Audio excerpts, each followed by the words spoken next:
what's happened on land is the really obvious resources have already been mined. So we're going to the less obvious places. There are 6 out of the 9 planetary boundaries that human activities are breaching. And that's what creates what is called a wicked problem.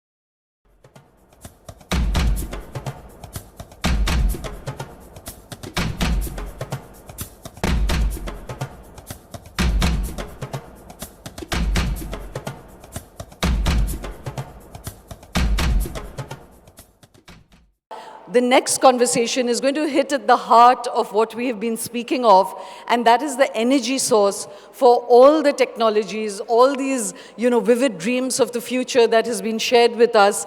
At its core is that what is going to be the batteries for it? What is going to be the energy source for it? How are we going to transit into this future? And that's the conversation. And after that, Tom Friedman and Carmi are going to speak about other frameworks for this emerging new world. So I would ask you to settle down. And as I said, you've been wonderful audience. Do give that respect to the next few speakers, to be here, to engage with that. And I just want to frame this energy conversation as the heart of the matter. Because as I said, each speaker that we are bringing on stage is really like an eye-opening, lens-shifting, perspective-shifting, conversation, because it opens your minds to your own blind spots. Certainly for me, we speak so blithely about the green transition, the electric revolution, energy is going to be solved, but we never think about what is going to be the price of that. And our next speakers are going to focus on that. Let's even forget the fossil fuel industry. What is going to be the cost of the electric and green transition? That itself is a dilemma. 6x is the amount of minerals we need to drive the electric revolution. That's a sobering thought. We may leave behind the dirty fossil fuels, but what is going to be the, in a way, the dirty minerals that is going to transit us? So there's just no comfort zone. And to decode that, I'm going to bring both speakers on board, though they have different lenses on this conversation, but they're both, again, at the cutting edge of this field. So ladies and gentlemen, please, before I bring them on stage, there's Gerard Barron, who is the founder of the Metal Company. He is a pioneer in the energy sector because he is trying to open up a new arena of mining minerals, which is the deep oceans. Now, the moment you say that, of course, there's going to be a reaction, almost a cellular reaction, to say, no, that can't be right. We're going to have him here to decode the rights and wrongs of this, the necessity or non-necessity for it, the urgencies for it, what is that cost-benefit ratio, and we can all come to our own decisions on it. But the point is that he's at the pioneering edge of that. What makes it very urgent here is that the Indian government has just recently opened up several blocks of Indian Ocean, territories for deep sea mining, one in the Andaman Nicobar Ocean as well. So it's that immediate a conversation for us here in India. Arunabha Ghosh is the founder and CEO of the CEW, which is the energy, both advisory and research institution. He advises many governments. He has a very clear vision of how to possibly take India in a very new, groundbreaking way, where we can both grow, decarbonize, and digitize at the same time. Is that a feasible model? Is it something that the world could actually learn from India? So both those perspectives are going to come together in the next session. So ladies and gentlemen, please join me in welcoming Gerard Barron and Arunabha Ghosh on stage. Gerard Barron and Arunabha Ghosh. Gerard, I have pursued you long and hard. Thank you for coming. Thank you. Thank you very much for being here. Thank you. Thank you for being here. We've dragged Arunabha from Brazil back to here, India in time. He's a superhuman in the Pete Naszak mode because he got off a flight last night. He's done a half marathon in the morning and still turned up for the conference. So big round of applause for him. And Gerard, similarly, he doesn't remember which continent he's in.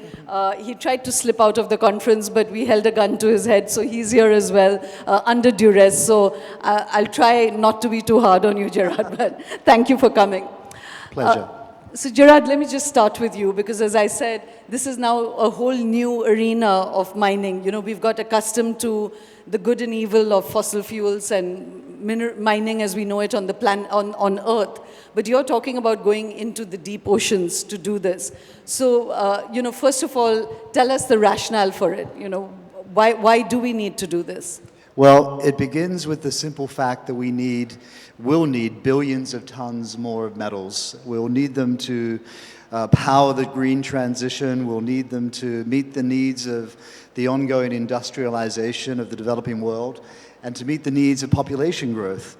And of course, what's happened on land is the really obvious resources have already been mined. So we're going to the less obvious places. We're going to the pristine, fragile ecosystems like our tropical rainforests. And 70% of our planet is ocean, and we don't take any metals from the ocean today. So something's a little bit wrong. And when we think about going back to first principles, we should be thinking, well, where can we secure the supply of these important metals with the lightest touch, both from an environmental perspective and from a human perspective? And it is not going to our pristine rainforests when what we've been focused on is this resource that is in the abyssal zone. And some of you I've met, I've shown you my rock. It's always one in my pocket. And these little rocks, like the one in my hand, sit on the ocean floor, and we're focused about an area about 1,000 miles southwest of San Diego, 4,000 meters below sea level. It's an area known as the abyssal zone, and it's characterized with having very little living matter. In fact, we measure the amount of living biomass in grams per square meter. There's around 10 grams of living matter per square meter. Compared to on land, where we're pushing into these ecosystems where there is 50 kilograms per square meter. So that's the beginning. First principles, go where there's less life rather than more life, because it means there's less to disrupt. And over the last 14 years, we've spent, it's heading towards $1 billion to better understand what the impacts will be. And that's been focused on environmental studies. It's been focused on the technology necessary to pick the rocks up. We send a robot down there, which it's like picking up golf balls on a driving range, because we're fortunate they literally sit on the seafloor. We don't have to drill or dig to find them. And then how to turn them into metals. And unfortunately, the metals that are in here are all the metals we're going to need a lot more of. Nickel, copper, cobalt, manganese, and a lot of rare earths as well. And they form through this slow precipitation process. It's like a big ion exchange 4,000 meters below seawater, where these are precipitating, cleaning the ocean from these atoms, and then they sit there in this form. And some on my team will say, our job of picking them up is like taking the garbage out, taking out, this cleaning process and turning them into metals. So Gerard, I just wanted to lay out a few things to the audience, and we'll first build up a case for it, and then I do want to throw some of the more worrying questions around this as well. So yes, one that polymetallic nodule, that it's literally like magic batteries lying at the bottom of the ocean. You said that there's it's much richer than the ores that are on the planet, the ones that are on I keep saying the planet, on ground, and that you have to go into forests, you have to cut down trees to extract that. Here you're picking it up, so that's one. Second, there's much more of it, so what's left on the Earth's surface would possibly be enough for 25 million cars is what I think the statistic was, whereas just the Clipperton zone, there's enough for 250 million cars, so that's the differences. But when you said that it's like picking up golf balls, isn't that a bit of an obfuscation? Because when you go down to that depth and you pick it up with trawlers, the anxiety that people have been throwing at your enterprise or anybody who's going to open up deep sea mining is that it raises a lot of dust, there's a lot of plumes, there's a lot of noise. When you sift it, there'll be a lot of plumes going back down into the ocean. And number two is that, yes, we don't know enough about that ecosystem because, we had Pranay Lal earlier telling us about how the earth really works at a kind of meta scale. So you might think that picking this up is not really disturbing any part of the earth's ecosystem, but it might. So what do you have to say to that? Well, I enjoyed the earlier presentation. I made one very similar some years ago, and the planet is amazing. 4.5 billion years old. The continents have been together and apart 7 times. Like, the Earth has an amazing ability to heal itself. And I think when it comes to this part of the ocean floor, it is like picking up golf balls. And some great images behind me showing you how they just sit there. I'm not suggesting there's zero impact. Everything we do has an impact. So what we've been studying is, well, what will the impacts be? And one of the biggest challenges that we have faced is the what I call activism opponents.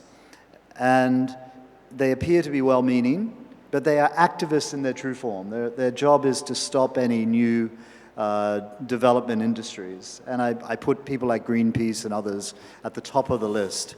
And then there are woke billionaires who want to cleanse their soul and fund scientists who will also jump onto this bandwagon.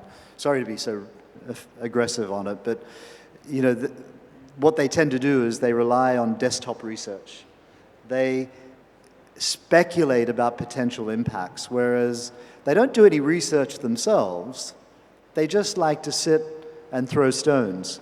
Whereas what my company has been doing, and many other companies who have licenses alongside me, is actual first-class quality research.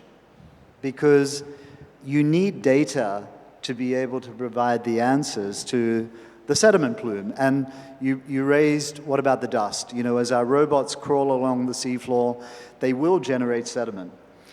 But we only impact the top 2 to 5 centimeters of the seafloor. And we separate the nodules from the sediment and leave behind the sediment.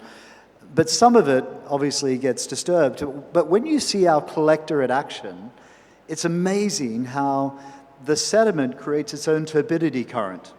And despite the fact that we're 4,200 meters below sea level, the sediment only rises about 2 meters and then creates its own turbidity current and settles again from where it came from. And we've now published papers on this. MIT have published papers. All our lab results beforehand showed the same thing. But then in 2022, we went and did those trials, and we had a research vessel with independent scientists alongside. We had 50 assets in the water, monitoring everything from noise and light and the sediment plume in the midwater and on the seafloor. So we have real data to be able to rely upon. I just want to bring Arunabha into this conversation. I'm going to come back to some of the things that you raised, Gerard, which is, activism, scientific evidence. If people are opposed to you, we discussed this earlier. We had a bit of a argument over this, that, what is the evidence that you would accept if it countered your own? So I'll come back to that, but I wanted to draw Arunabha into this. Arunabha, before I ask you the bigger picture of your vision for energy and, how to manage it, what is your reaction to deep sea mining and to India opening up the oceans? Gerard is in the Hawaiian Pacific. Norway had opened it up and now has again closed it. So just this specific thing of deep sea mining, what's your take on it? No, I think first we have to recognize that there is no getting away from making hard decisions. And you've got to make hard decisions based on, as Gerard is saying, based on evidence. Now, whether his company is collecting it or someone else is collecting it, that matters. Where that evidence is being collected matters. The questions that arise are actually not just about the technological ones. They are about, there's in any kind of technological evolution, there is what is called the slippery slope, right? So Gerard might be working in a particular part of the ocean floor where you have just a few grams of living matter. But the question that then arises is, does this open up a slippery slope for other more kind of biodiverse regions? I'm not saying that's necessarily where we'll go, but that's the kind of hard governance question that comes on the back of technological evolution. But the prior question is that we are often approaching this from the point of view of how do we supply a particular product or a mineral or a metal, etc. And that is an important question. But a question we often don't ask is, how much of it is demanded? Now, again, the demand, as Gerard is rightly saying, is based on desktop research. But the question is, what are you feeding into that desktop research? So let's take automobiles, right? Which will, this big shift to electric vehicles is necessary to improve on climate change and to improve on air pollution. But what is the vision of our mobility system? That's not the question we've asked. So if you have if you have one country with, say, 900 odd cars per 1,000 population, and you compare that to India, say, with 20, 25 cars per 1,000 population, right? Now you extrapolate, you can just do the math on your computer. You extrapolate India's population and then 20 cars per 1,000 to 900 cars per 1,000. And you can say, okay, and now the average size of this car will be X. That will require a battery Y.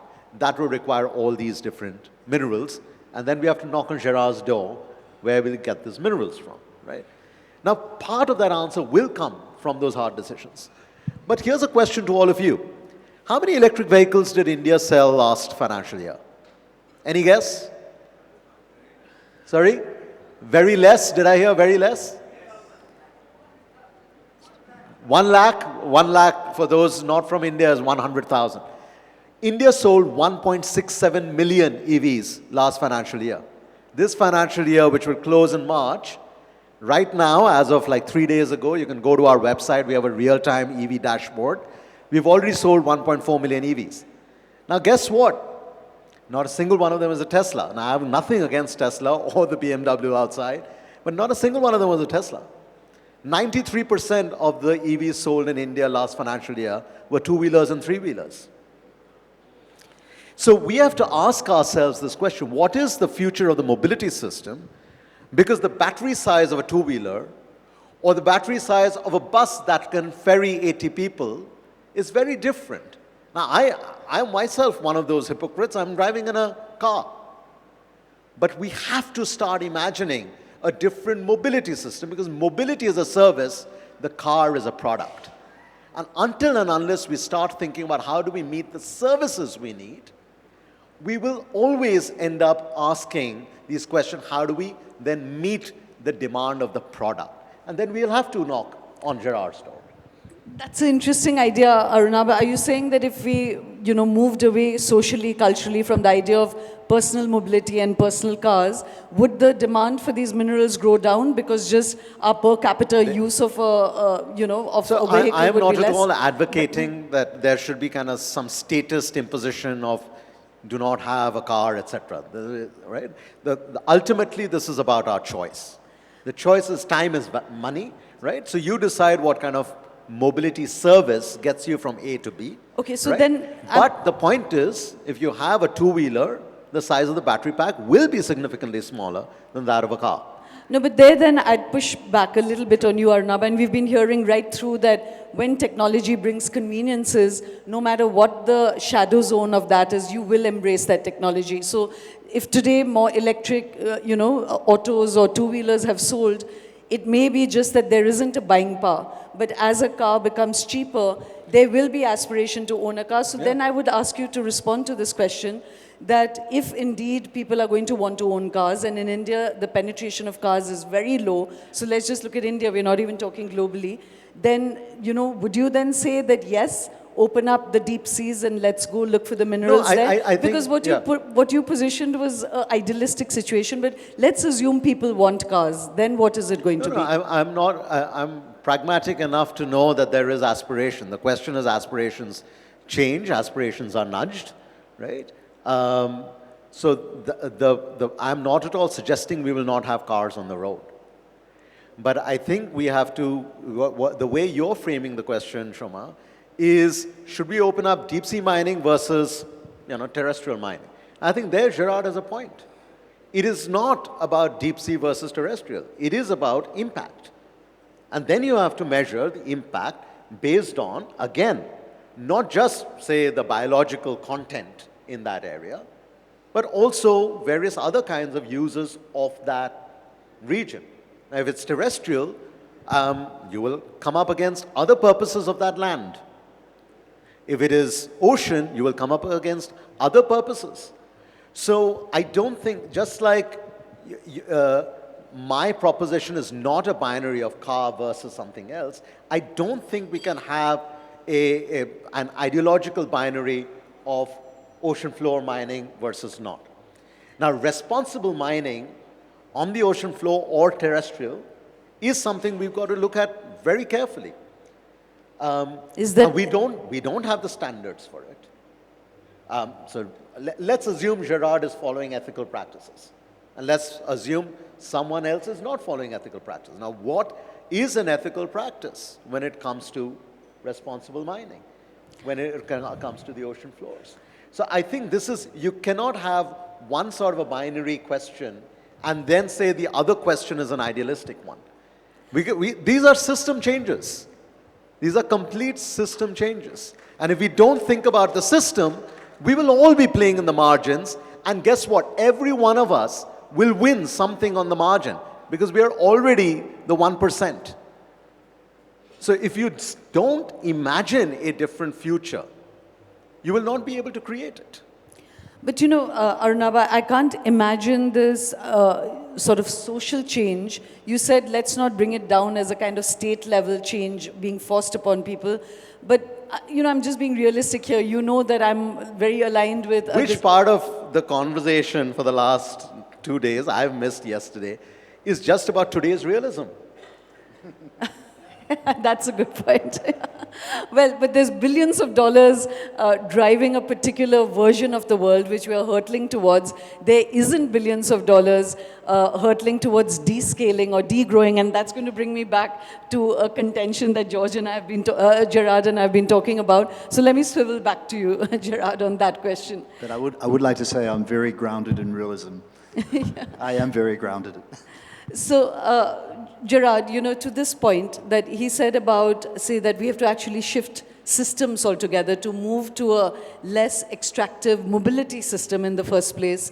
And so coming back to that point you made about activism, other ways of thinking, you mentioned some billionaires who are trying to clean their souls by, paying for other kind of activism. There are a couple of thorny and I think very important issues that come up. One is that you've declared that you are a libertarian. You don't want any government intervention. You chase capital where capital will go. But capital itself is an ideology. Capital itself is a politics. And, you're perfectly free to do scientific research, try and open up the deep oceans. But in that sense, and you're backed by Steve Jurvetson, people like Elon Musk and others who are sort of betting on this. But there may be other billionaires who are betting for another version of the future, like say George Soros. And suddenly George is, Soros has become a bad word, that, he's backing all the leftists and the activists. But why can't there be a free marketplace of different billionaires backing different versions of the future, So that's one question. Second, to the point of scientific evidence, you've been, as you said, you spent more than $1 billion on gathering scientific data. No, heading towards $1 billion. Heading towards $1 billion. Everything from environment, engineering, yes. Right. But, you know, recently you've been backing a scientific research which threw up, evidence or data point that maybe these polymetallic nodules or other rocks on the ocean bed produce oxygen, you know, dark oxygen. And then you said that that evidence is completely charlatan, you know.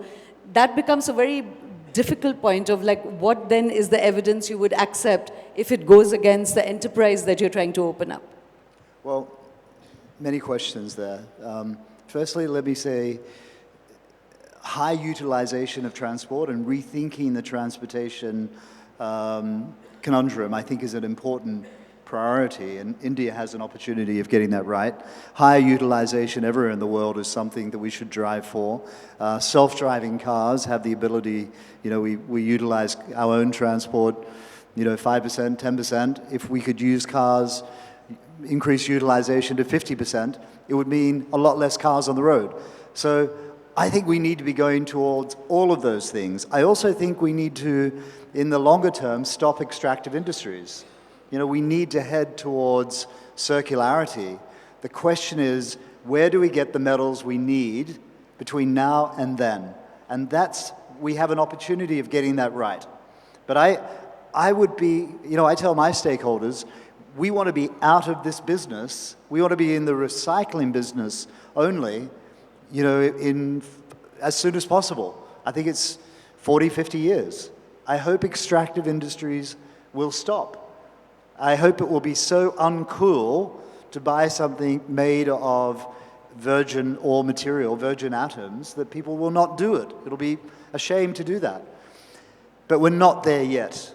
And the realism that I am embedded in is understanding what the current mining practices are. In fact, one of your interviewers today asked me, you know, what would you like AI to generate? You know, I'd like people to get a glimpse of what the trade-offs are when they buy something in real life.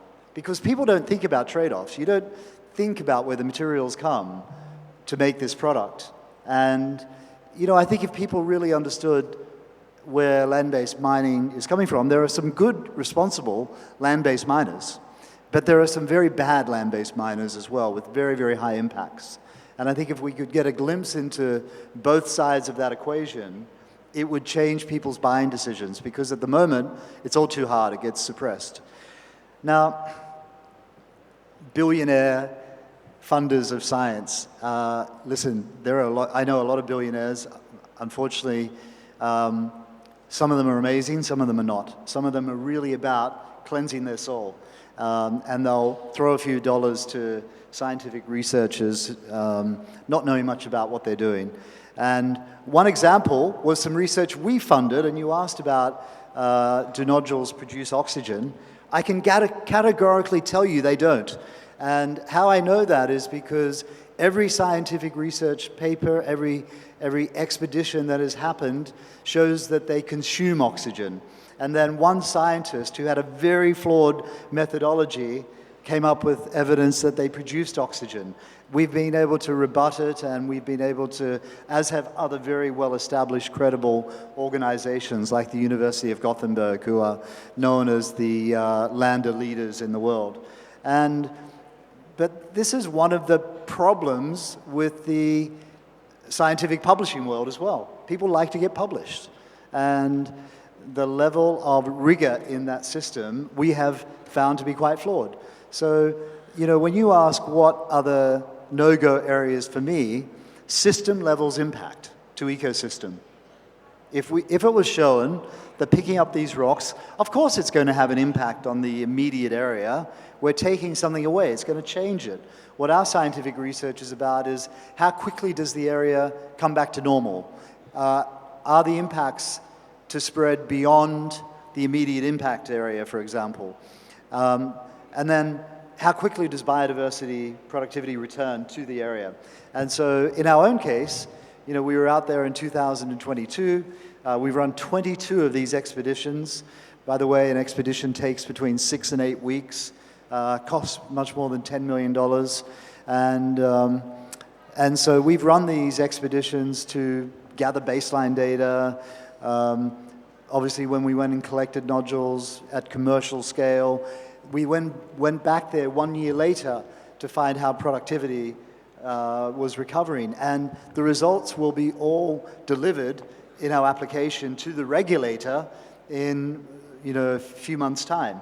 And all I can say is the results are really encouraging. But the results are going to be there for everyone to see. This environmental data is available to the world. It's going to be there for everyone. But if it was shown that we had an ecosystem level impact, then that would cause us to, pause. Right. I'm going to come back to you, Arunabha, but you're a big systems thinker. One, respond to that. Do you think ecosystem level impacts take a while to show up? So just respond immediately to that. But then I want to come back to, just planetary boundaries and this very thorny question which, Gerard is correctly posing. It's not just about cars, it's about our phones, it's about our computers, everything that we're using. So we're very implicated in this conversation. It's not about Gerard being this, sort of evil man who's trying to open up the oceans. The point is we're all using this. So we all have to be part of this conversation. So one, just, this ecosystem level impact. What is your response to that? No, absolutely. There will be ecosystem level impacts that will, you will get evidence of it over time. And I don't think, again, assuming Gerard and his colleagues or the researchers he's funding are pursuing ethical science, that doesn't mean they're necessarily hiding ecosystem level impacts that might emerge later. I think there are two things to understand here. One, I completely agree with Gerard. This is about products and services we consume, not just the things that go into those products and services. I was in a closed room conversation with one of the world's largest phone manufacturers and one of the world's largest miners, right? And the world's largest phone manufacturer was talking about, sustainability practices, etc. And this one of the world's largest miners suddenly said, hang on, why are you pointing the finger at me when you're designing phones that will basically run out of juice within 3 years? Right. And then you talked about aspiration.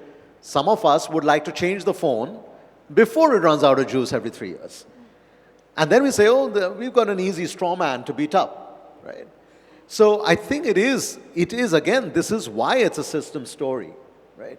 But that being said, while we've heard a lot about technology through these last 2 days, we've not heard enough about governance. And governance does not mean government necessarily.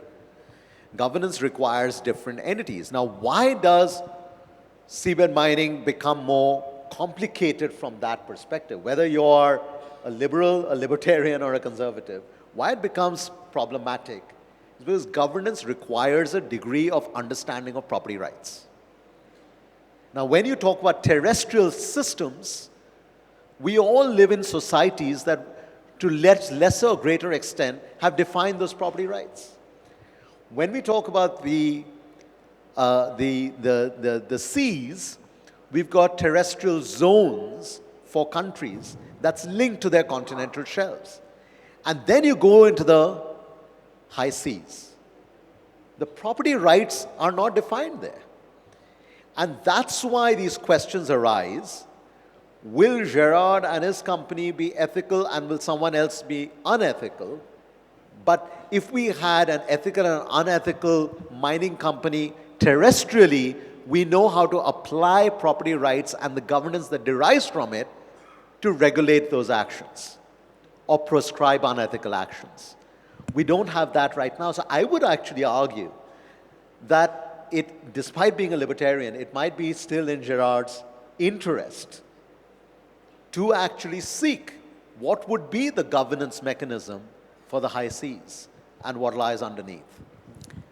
Well, the good news is those rules were all established when UNCLOS was agreed. And so UNCLOS in 1982 said that, firstly, no one can claim sovereignty over the oceans. That's, I guess, something for us all to appreciate. But in 1982, when this industry was getting started, there was a number of 4 consortia. The Americans were leading the way. But around the United Nations, all of the member countries wanted to, well, most of them wanted to agree a treaty, which agreed the rules about where do the borders begin and end. And so UNCLOS was signed in 1982, which basically said, as a sovereign, you own everything within 12 miles. You have an economic right to everything within 200 miles of your coastline.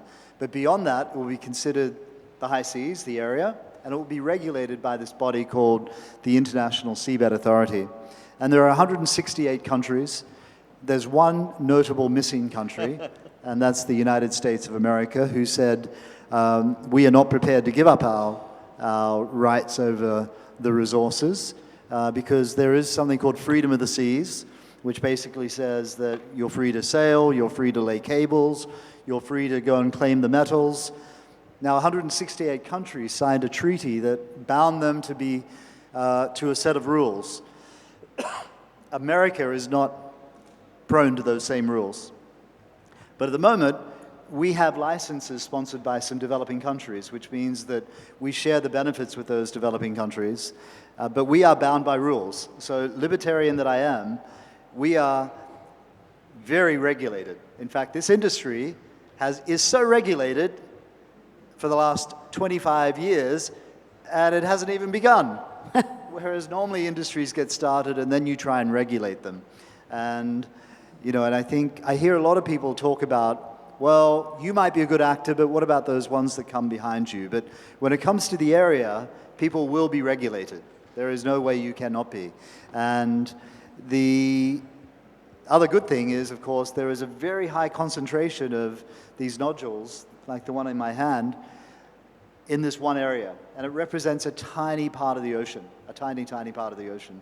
And so there's a number of characteristics that this resource delivers just by good fortune. Mother Nature was amazingly clever in where it's located and the circumstances, the environment around it. Right.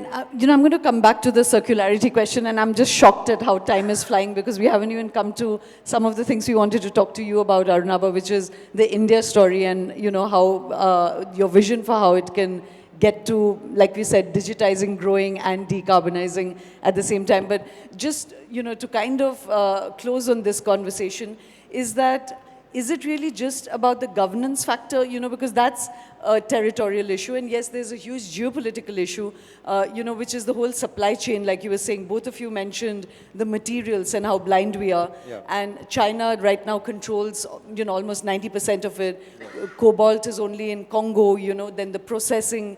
So, you know, I'm not going to get into the individual statistics of all of it. Basically, the thing is that there's just one or two countries that, as of today, controls the entire global chain. And, you know, Gerard's site puts it out very strongly that for America, let's just take it from a selfish perspective, their supply chain right now is 55,000 kilometers across the planet. Yep. China controls it. Yep. And he's saying, let's bring it 1,500 kilometers from America and make the processing in America as well, you know? So there's a national security issue. Absolutely. But there's a governance issue. Yep. But isn't there also just a planetary issue in it, you know? So what's your thinking on that? Well, that is the impossible trinity that we are all grappling with. There is energy access. Your video showed there are about 600, 700 million people who still don't have access to electricity. Let's just put that in perspective. Between 2017 and 2019, India electrified 130 million people for the first time. First time a wire coming into their homes. Do the math. Do the math. That means every hour, 24/7, every hour we electrified, that doesn't mean electrons necessarily flowed, but electrified 11,000 human beings every hour for 18 months. To electrify the remaining 700 million people on the planet without a wire in their homes, you've got to electrify 11,500 human beings every hour, non-stop. That is one challenge. And then we have the security challenge. We've got an energy security architecture for the fuels of the past. Oil and gas, to an extent nuclear, not so much on coal. We have absolutely no energy security architecture for the fuels of the future. A solar panel, a wind turbine, a hydrogen electrolyzer, a critical mineral. which is why all major economies worry that when one country has 93% processing capability for these transition minerals, it is an energy security problem. And then you have sustainability. That again goes back to this issue of having to stay within certain boundaries. Now, the only boundary that we currently seem to at least start thinking about is the carbon boundary, the climate boundary. But there are several other boundaries. There's biodiversity, there is land use change, there is the biogeochemical processes, there is the hydrological cycle, there is stratospheric ozone. These are all boundaries that we are breaching. There are 6 out of the 9 planetary boundaries that human activities are breaching. And that's what creates what is called a wicked problem. You solve for something, say on climate, and you create a biodiversity problem. You solve for biodiversity, you have an agriculture and land use problem because you have a food security issue. This is why you need a systems approach on this. You cannot deal with this in silos. So, we're running out of time, and like I said, we haven't even started. So do you have some answers, Arunabha? We've all been identifying problems. Let's just focus on India for a moment. Do you have answers for how India could? I think we don't recognize, and I'm not here to kind of just talk about government policies, etc. I don't represent the government, I don't work in government. But I don't think Indians recognize the different type of path for development that we are attempting, that no other major economy in the past has, which is to get energy access to hundreds of millions of people simultaneously with shifting the energy mix. No major economy has ever done that in the past. Now, we were less than 20 megawatts of solar in 2010 when our national solar mission began. We are over 150,000 megawatts of solar and wind, over 220,000 megawatts of non-fossil electricity capacity. But that's not enough. We have to get to 7,000 gigawatts, or 7 million megawatts of non-fossil electricity capacity to be within 1.5C. How's that going to happen? You're going to have to make hard choices. We've analyzed the entire country 5 kilometer by 5 kilometer, and we say, okay, till about 1.5 million megawatts, we can manage it with population constraints and forests and land, etc. Then the constraints start closing in, the walls start closing in. You're going to make hard choices. If you've got to stay within different planetary boundaries, it could be terrestrial biodiversity or ocean biodiversity, you'll have to invest in the science, in the evidence, in the technology, and in the governance to understand what those hard choices mean today and what those implications mean 10 years from now. We don't know the third order changes that will occur 20 years from now. Arunabha, just to pin you a little bit on that, you just said that India has a new path which nobody's tried before. What is that? And one more question which you said right at the beginning, which is that do we need this amount of demand? So there's also this idea of the distribution systems are very wasteful, and that maybe we could do less with production of energy and better with efficient distribution. So the way I like to think about it is that the future can be a lot more decentralized, a lot more digitalized, and a lot more decarbonized. And right now, these are 3 different parallel universes in the so-called metaverse. The decarbonization story is happening, renewables, etc., green hydrogen, green steel, critical minerals, etc. But we also have this digital revolution that's also happening. Now, have we started imagining a power system of the future where we are not stringing electrons over thousands of kilometers, but creating closer loop systems using the digital platforms to do peer-to-peer trading of the electrons in a smaller land footprint with shorter grid lines, with far more efficiency and less loss in the electrons. Now, that decentralization is only possible if the digital and the decarbonization becomes a double helix, that we are intersecting at different nodes, at different synapses to optimize for the flow of these resources. That is not a system we have right now. The transformer, the electricity transformer today, looks pretty much the same as Nikola Tesla developed more than 100 years ago. But the transformers that are being developed could be the size of your fingernail. We've got to start thinking about what kind of technology do you need for the type of future do you need? Not what kind of technology do you have for the kind of future you just inherit without any agency.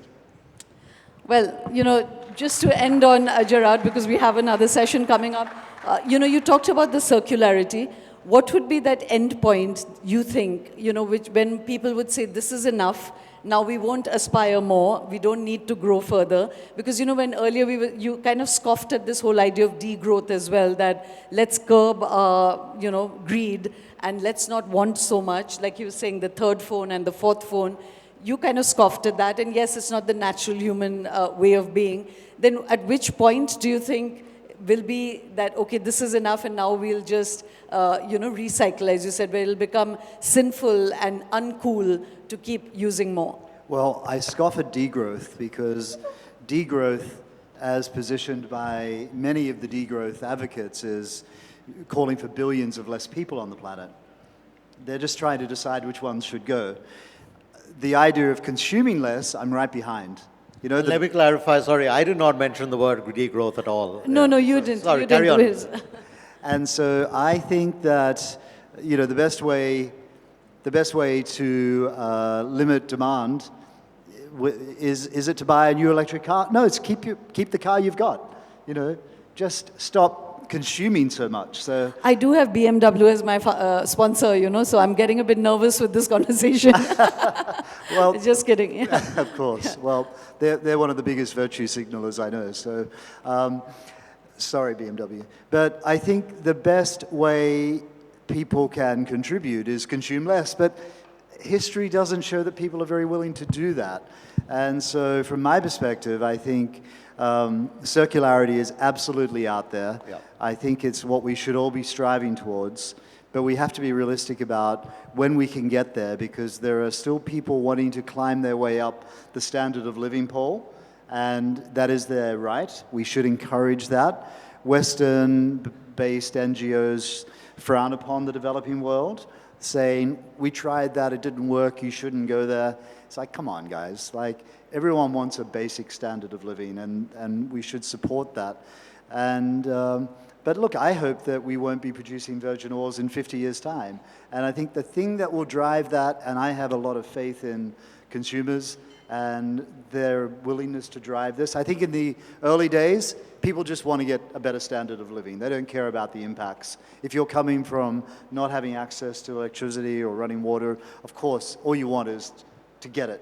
But in the developed world, I think there is an increasing consciousness about impacts. And I think that will change pricing. There'll be economic incentives for people to use recycled materials. And, but I think it's decades away. Right. This will sound like, but it's just that the only time the bottom of the pyramid gets talked about is when we are kind of advocating for, but at all other times they're never spoken about. And secondly, I kind of lost my thought on that one. I'm going to come back to you, Arunabha. Just to close this, you said that India is got a game plan. So just give us some inkling. You said that this is what we need, but are we doing that? And secondly, could it be that new materials, batteries through, say, silicon batteries or nuclear fusion, could those be the answers rather than any of the green transitions? So the first thing I would say is, I had co-chaired India's Science, Technology, Innovation Policy for its energy and climate track during the pandemic. The first thing I would say is, let us not please cherry-pick technologies. We're not the Soviet Union to say, go make these many solar panels, etc. We've got to look at material footprint, right? And that's why I think where we are, Gerard and I, are fundamentally agreeing is that we need to think about how to meet that material requirement, and there are different steps of the way to do that. Virgin mining on land is needed. Virgin mining in the oceans might be needed. Circularity is also needed. Right? But let me just put it this way. We've got the world's 4th largest solar market in the world already. By 2030, we will create 600 kilotons of solar waste. But circular economy of solar waste across the world, none of this is a degrowth agenda, can meet 20 to 30% of the critical minerals demand. Now, there's still 70% that will have to be met from land or the oceans. But it's still 30% that will not have to be met. How many of you think Singapore is a developed country? How many times does a drop of water get used in Singapore? 5 times. A single drop of water gets reused 5 times. Has circularity resulted in degrowth of Singapore? So I think we've got to understand that there are new business, just like we've been talking about new technologies that are coming on stream. On the back of those new technologies, there will be new business models that will come on stream. So if you're going to bank your career and your investment on a linear economy of the past, yes, I will tell you, you will lose. But if you're going to start imagining a circular economy of the future, you could be a trailblazer. Thank you. On that hopeful note, both of you, thank you very much, for engaging in this. As I keep saying, all of it could go on for hours, but these are just thought seeders and putting out things to at least begin to read and engage with more. Thank you very much, Arunabha, and thank you, Gerard, for being here. Thank you. Thank you.